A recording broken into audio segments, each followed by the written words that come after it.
मोदी सरकार 3.0 के बजट से आम आदमी की उम्मीदें बढ़ गई हैं। आम आदमी को उम्मीद है कि सरकार महंगाई पर नियंत्रण के लिए कुछ नई घोषणाएं कर सकती है। वहीं नौकरी पेशा वर्ग इस बात की उम्मीद लगाए बैठा है कि सरकार टैक्स में कुछ रियायत देगी और उसकी बचत में वृद्धि होगी। हालांकि टैक्स छूट की सीमा को बढ़ाए जाने की उम्मीद कम ही है। चूंकि इस साल महाराष्ट्र, हरियाणा और झारखंड में विधानसभा चुनाव है, इसलिए मोदी सरकार बजट में कुछ आकर्षक घोषणाएं जरूर कर सकती है।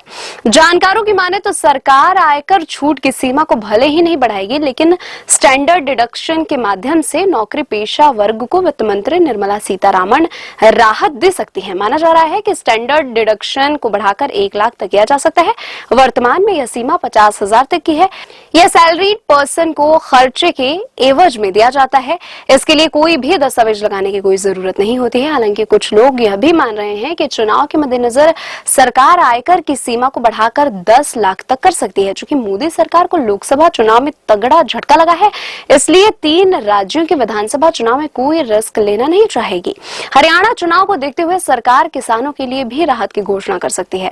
विशेषज्ञों की माने तो सरकार बजट में एनपीएस और आयुष्मान भारत पर कुछ घोषणाएं कर सकती है। दरअसल पेंशन योजनाओं को लेकर राज्यों के स्तर पर काफी चर्चा हुई है। ऐसे में दोनों योजनाओं में कुछ घोषणाओं की सरकार से उम्मीद है।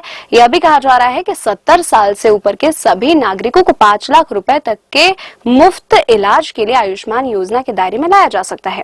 कांग्रेस महासचिव जयराम रमेश ने केंद्रीय बजट पेश किए जाने के एक दिन पहले कहा कि इस बजट में स्वामीनाथन आयोग की सिफारिशों के मुताबिक न्यूनतम समर्थन मूल्य की कानूनी गारंटी की घोषणा करने की जरूरत है।